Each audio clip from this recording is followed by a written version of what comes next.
Hello there, comrades. I'm glad to welcome you again to our studio. And once again, with us is Victor Sechnoi. Hello. Hello again, everyone. Our chief historical consultant and main mission designer. Today, once again, in the role of actually a historical consultant. So today we're discussing airplanes again. Today our hero is the F-84 Thunderjet. Yes. Accordingly, this jet plane is a product of the Korean War era itself, because for the first time it flew, I think, in 1950. No, in 1947. In 47, I'm confusing it. More on that later, about 1950. I know what I'm confusing it with. Well, let's... Precisely, even in 46. Even in 1946? Yes, in 46. Well, let's start with its history. Well, the story is that, roughly speaking, in December of 1944, there was an assignment from the Air Force to develop an aircraft, yes, that would fly at 960 kilometers per hour, all that and so on, to fly further, better, faster. It should be noted that at this moment, I think in January of 1944, the Shooting Star had already flown, right? Uh-huh. So, and accordingly, in this case, they wanted to create something newer and also for an engine with an axial compressor, right? Because the Shooting Star was centrifugal based on, well, the Nenni series of engines that Whittle invented. Uh-huh. Accordingly, in December 1944, an assignment was received. Then, very quickly, roughly speaking, a preliminary design was ready by February of 1945. Initially, the idea originated with the company. By the way, an interesting story about the company itself can also be told. The well-known former pilot of the Russian Empire, Alexander Seversky, well, he emigrated to the United States and founded the Seversky Aircraft company there. Yes, I've heard of that. In 1931, accordingly, and around the same time, there was a person named Alexander Kartveli. Well, yes, both natives of Georgia from the city of Tbilisi. Absolutely. The countrymen gathered. Naturally, Kartveli at that moment, I think, went to study in France, right? And accordingly, we had a revolution here. He decided not to return, right? As for Seversky, I don't remember exactly, but he was a famous pilot during the First World War. There is even a version that he was an ace with some number of victories, implying that some claim he had some, while others say he had none. An interesting fact about him is that he lost a leg. Yes, he flew without a leg, even... No way. How did he press the second pedal? Did he use a prosthetic? Well, apparently, yes. That is something like by the permission of the Tsar himself and so on. Right, so consequently, when Kartveli arrived in the United States, he met Seversky, who invited him to the position of chief designer, as he was an engineer there, having studied. So accordingly, that's roughly when this team begins, that of high-speed all-metal monoplanes. The first of them, well, the more or less known one is the P-35, a sort of mini Thunderbolt, like a small one. Then in 1939, since the company was not very successful financially, Seversky was removed, and Kartveli became vice president of the company and actually the chief designer. Now, the first most famous airplane developed under his leadership is the P-47 Thunderbolt. Uh-huh. Here's also... We have it in great battles. Yes, there is, meaning also a monoplane aircraft, high speed, all that, plus turbo units and so on. So, continuing the story, yes, this same company was given the task, well, one of the companies that was developing the aircraft. Initially, the interesting thing was that they proposed a sketch project, that is essentially the Thunderbolt, but with a jet engine. In this configuration, it is similar to the Yak-15. The engine under the nose. So in general, they quickly realized that the idea was silly, so they completely redesigned the plane. That is also in the classic design with a straight wing, I think a laminar profile, well, some kind of their signature profile. The company Republic, by the way, became Republic in 1939. A renaming? In 1939, Republic Aviation, you know. So the plane eventually flew, there's also a story that it was actually launched, well, they ordered mass production before the plane was even created, like, you know. Well, this is not a unique case. In January 1945, the contract was signed, and the planes were first flown in 1946. So about the first aircraft, it was equipped with Allison J-35 engine, and then I think Allison turned into General Electric or something like that. So basically, it's an axial compressor engine, which has a much smaller diameter than a centrifugal compressor. As a result, the aircraft ended up with a fuselage that's slightly, if not much smaller in diameter. Reduced frontal drag. There were three prototypes accordingly. Firstly, interestingly, the second prototype even set a speed record of approximately 978 kilometers per hour, which I believe the British broke on the same day with the Meteor. There was a competition going on reminiscent of the Golden Age. Does it mean that the parameter of 960 kilometers per hour specified in the competition task was reached? Yes, it was attained. That is, in principle, it fully corresponded, but actually, when they made 3 prototypes, then accordingly, pre-production series, it was called YP30, YP84, which means it was a pre-production machine. Then, accordingly, already P84B, and it turns out that in...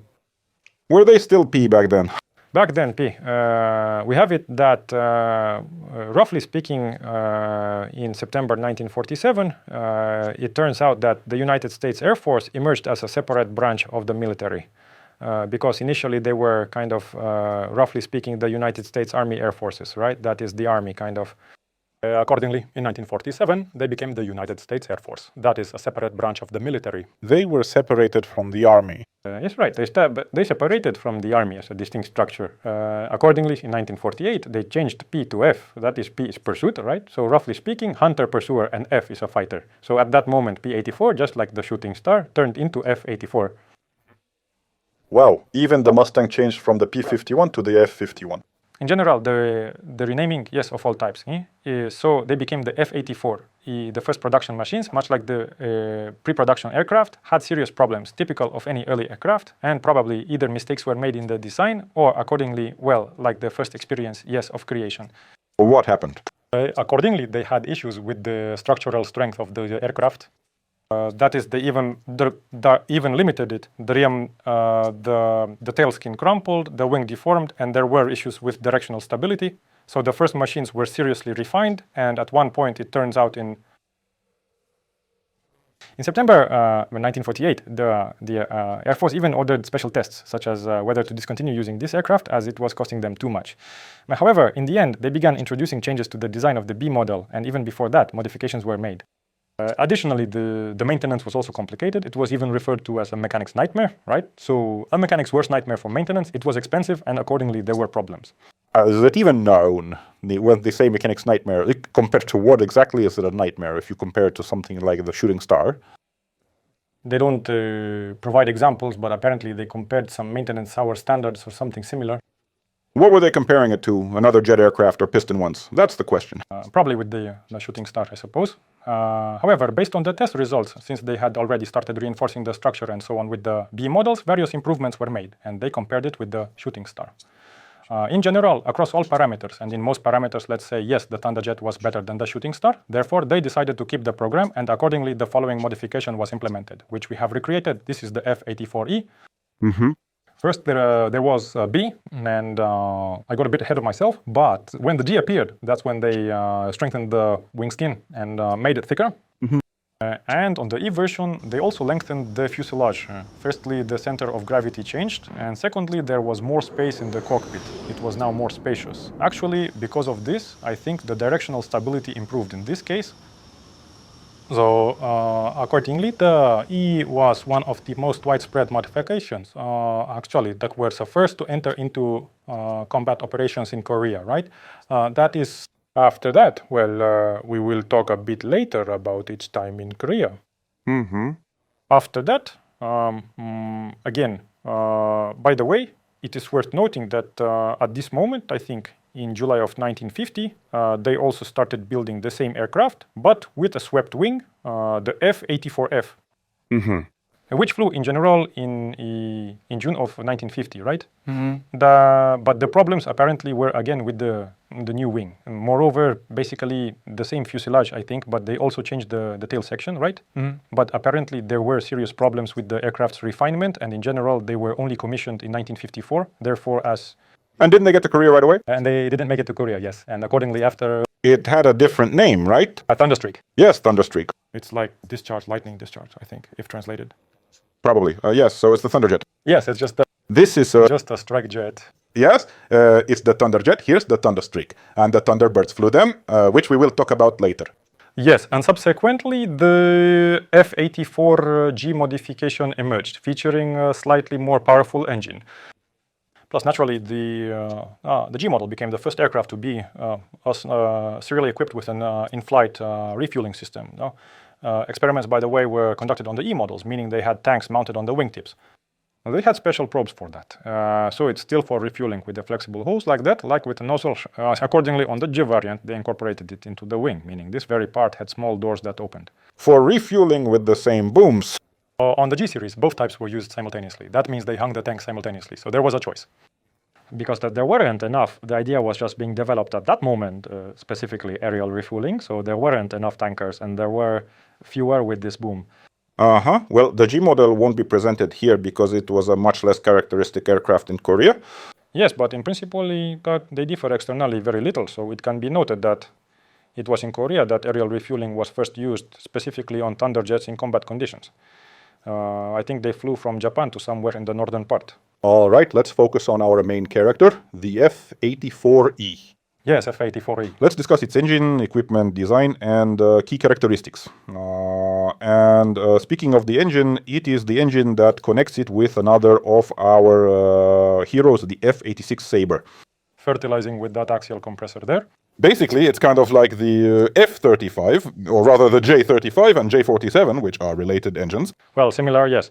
The only thing is the J-47 was slightly more powerful with about 5,200 pounds of thrust, roughly speaking about 2,400 kilograms. And accordingly, the engine that was on our E model, that's the J-35A-17, right? It had a thrust of 2,250 kilograms, approximately 5,000 pounds, roughly speaking, yes. Approximately the same, just a little less. Accordingly, the speed at ground level is 996 kilometers per hour. The range without tanks is approximately 950 kilometers. And if with 4 external fuel tanks, then it is 3,280. What's interesting is that its internal fuel reserve is, I think, 1,700 liters, and the external, if in tanks, roughly 3,400 liters. If there are 4 tanks of 860 liters each. That's fine. Yeah, it's basically with 2 tanks, meaning if it had 2 central mounts for bombs, then its radius with 2 full tanks was approximately 1,030 kilometers, which translates to a range of around 2,000 kilometers. It turns out that approximately, well, not an order of magnitude, but close to it, is there more fuel than in piston fighters. Basically, its main advantage when compared to the Shooting Star is that it has a slightly larger fuel reserve. For example, if you examine the aircraft layout, both wings, where there are no flaps and landing gear struts, contain fuel tanks. That is, its entire wing is essentially made up of fuel tanks. Well, that's it. Yes, and this is generally in line with the design of modern aircraft. Yes, yes. And by the way, what is the speed at ground level? 996. In short, 1,000 kilometers per hour. Yes, quite a bit. Not much different from the speed at ground level of modern jet aircraft. If you take something like the Su-27, yes, it seems like a 4th generation aircraft. It reaches speeds of about 1,440 at ground level, I think. Well, that's much more. A lot. But not even twice as much, you understand? Not even twice as much.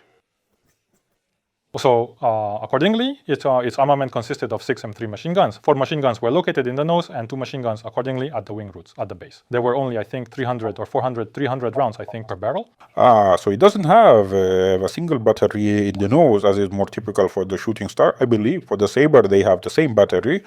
Yes, all 6 machine guns are in the nose. The Sabre also has 6. Well, there's less space here because of the nose gear. Well, the nose, the diameter of the fuselage, yes, that's what we were talking about, so it's smaller. Accordingly, it had 2 hard points under the center section with 1,000 pounds on each. Moreover, the pylons themselves could be jettisoned in an emergency, basically. We will have a feature like that. Typically, there were 2 tanks mounted on the wingtips as such. In most cases, the typical photos are taken with these 230-gallon tanks. That's approximately 860 liters, I believe. Were they jettisonable? Yes, they could have been jettisoned in an emergency, in principle. But again, as mentioned earlier, they discovered that due to the interference between the wing and the tank, the efficiency of the ailerons was higher with the tanks. That is, its roll speed was higher. However, in principle, if there was a need to discard mass and increase speed slightly, then the tanks could be jettisoned in an emergency. It also had 4 hard points, meaning 2 on each side that were foldable for rockets. Accordingly, you could usually hang 8 rockets.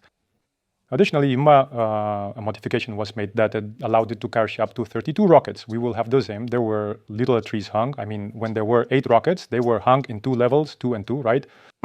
So when there were 32 rockets, it turned out that at these standard points, there were 3 levels. On the central pylons, there was a special adapter for 4 rockets. And under the wings, there were 3 levels. That is to say, It's like some kind of West Coast customs. Yes. We attached a rocket to your rocket so you can shoot a rocket while shooting a rocket. Yes. Well, apparently it was hardly used in combat conditions, but for us, perhaps we could hang it or choose something like that. No. No. It's important to add such things to the game because crazy weapon options always make everyone happy. Personally, they bring me great happiness. Well, the problem was that apparently it flew like a fence with those rockets. That's it. Well, it's not free. There is drag. Yes, additionally, we plan to attach launch boosters, each weighing 1,000 pounds, a missile placenta similar to the ones on the Shooting Star. These are bottles containing solid fuel and were designed to shorten the takeoff. Did it help a lot? Look, so you've got 5,000 pounds of thrust for this takeoff, and you also have 2,000 pounds extra. Well, almost a third in general, very decent. But I think our players will take off without them and use them in combat instead. I think so too. I immediately imagined it. I don't know, maybe create a mechanism to tear them off at high speed because they hang on such hooks. Now, we'll see. Just like all our classic jet planes, it features a large air brake located underneath its belly. Uh-huh. Right across it, seems. Well, by the way, it's not exactly a classic layout. Typically, the air brake was located at the rear. Why? Because with the Shooting Star, it was on the belly as well. And on the Shooting Star too. Well, it varies kind of, you know. What else can be highlighted about it? That more, again, regarding the strength of the design on the Loiter E models, well, the G went into series as the F-84G. It immediately had these stripes on the canopy, right? Like reinforcement of the canopy. I don't remember if we discussed this with the Sabre. It was later anyway. Well, that is already after the Korean War, I think. Since we have a pressurized cabin, right? But there is a constant pressure difference. In this case, it is most likely not a problem of strength, but rather due to the pressurization of the cabin itself. Yes, these spiderweb-like cracks were appearing on the canopy. It turns out that they used strips which resemble a large meshed grid on the canopy, made from flexible adhesive tapes, I think. Fiberglass is glued on both sides, yes, they glued it. That is right in the technical description. You can find the instructions, please follow them. The point is that it was necessary in order to keep the plexiglass from cracking. The canopy didn't expand or crack, so back then the technology of these, well, really modern-looking ones, well, if you look at an F-15, the canopy looks absolutely modern. Yes. But at the time, the technology available for producing plexiglass was not designed to withstand such pressure from pressurization. Well, the materials maybe, although I think it was already made of polycarbonate. I think the technologies have advanced, they're modern now. Plus, again, the distortion depends on the purity of the material, right? So, because for it to be strong, it must be thick. Yes. Probably because of this, accordingly. And if we talk about the canopy, it also has a round hole in the rear part of the glazing. What is that? I think it's just a hatch for servicing radio equipment.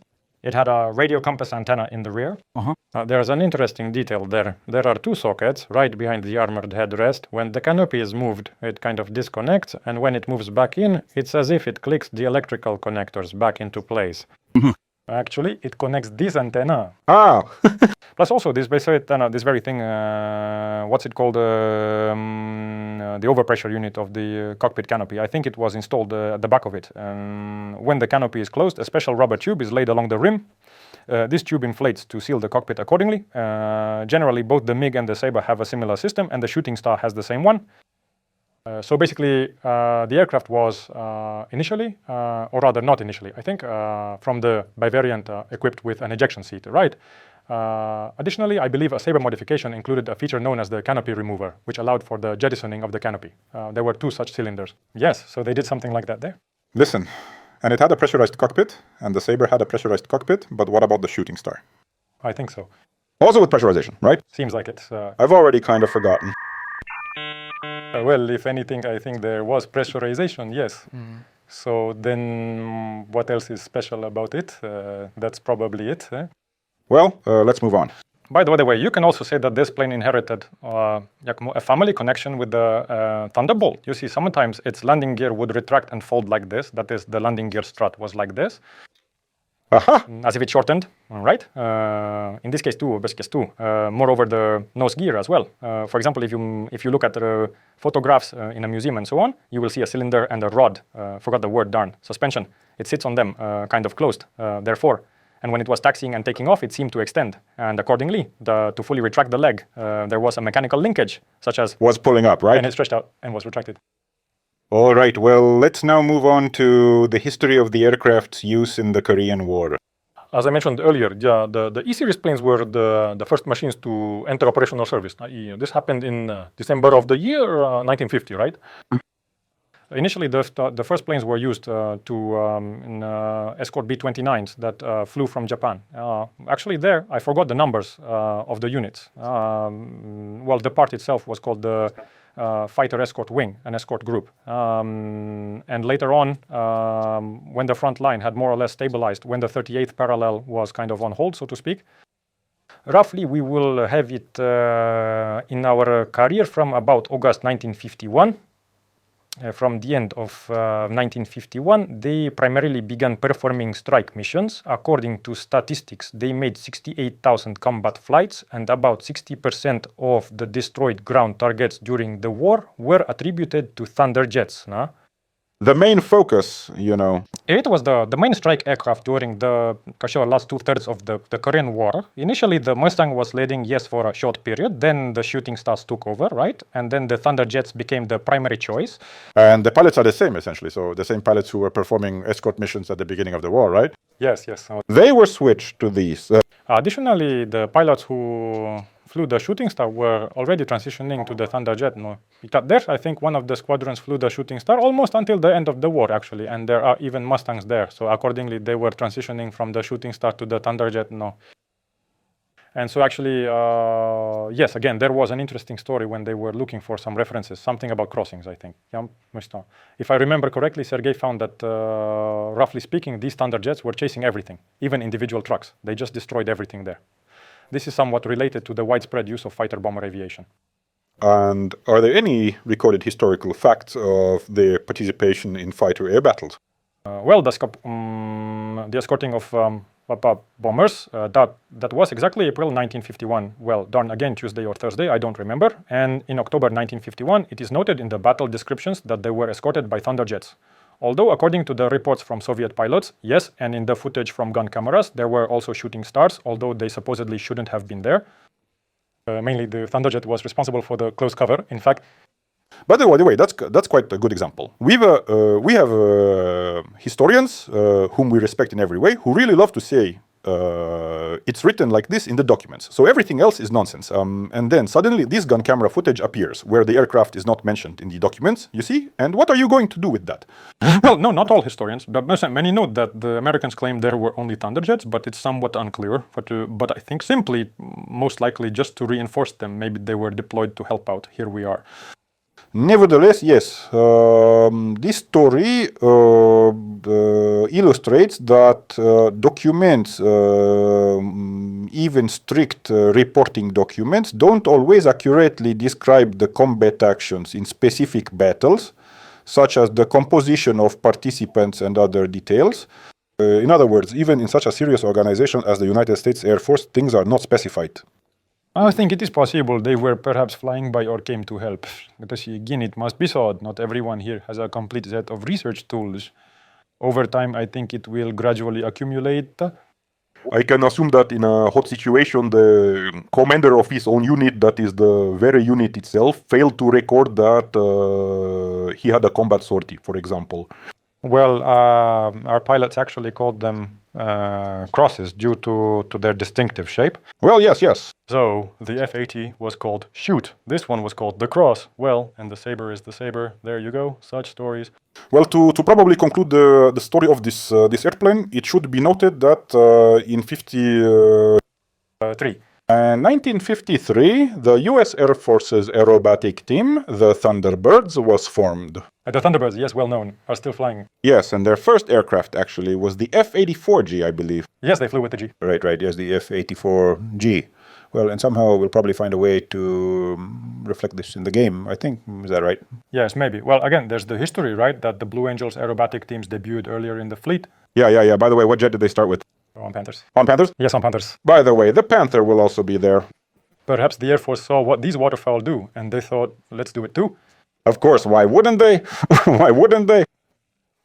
As it were, promotion, so to speak, propaganda, all that. They painted the planes beautifully and... By the way, the paint job is absolutely gorgeous. Yes. Straight ahead. Still just as classic. Like, you look at it, and it's literally 1950s America. It's as if the stars are looking at you right from the blue flag. Such beauty. The planes were used by many countries, including Italy and Turkey. In the USA, they were in service until the early 1960s, I think. Additionally, when it comes to talking about the G model, it was a nuclear weapon delivery platform, just in case. Like the Sabre, which managed to remain in use until the 2000s. Yes, well, here we can again mention the Thunderstreak with the swept wing, right? I think they served in the Greek Air Force until 1991. Also a long lifer. The aircraft itself turned out to be very successful.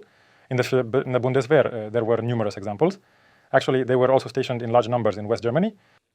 I was very worried at that time. So before we decided to go to Korea, I hadn't yet delved into the context and history of that moment. As for the Thunderstreak F-84 with the swept wing, this was its first flight occurred at the very beginning of the Korean War. July 1950. That is even before the start, you could say. I thought it flew in combat there and even added it to the asset list. It happened. Then our historical consultant here, Victor, just shot me down saying, well, that plane didn't fly there. However, the Thunderjet is also really good. Well, Thunderjet, Thunderstreak. yes, Thunderjet is good too. Let's wrap it up. Vitya, thank you so much for coming. Always glad.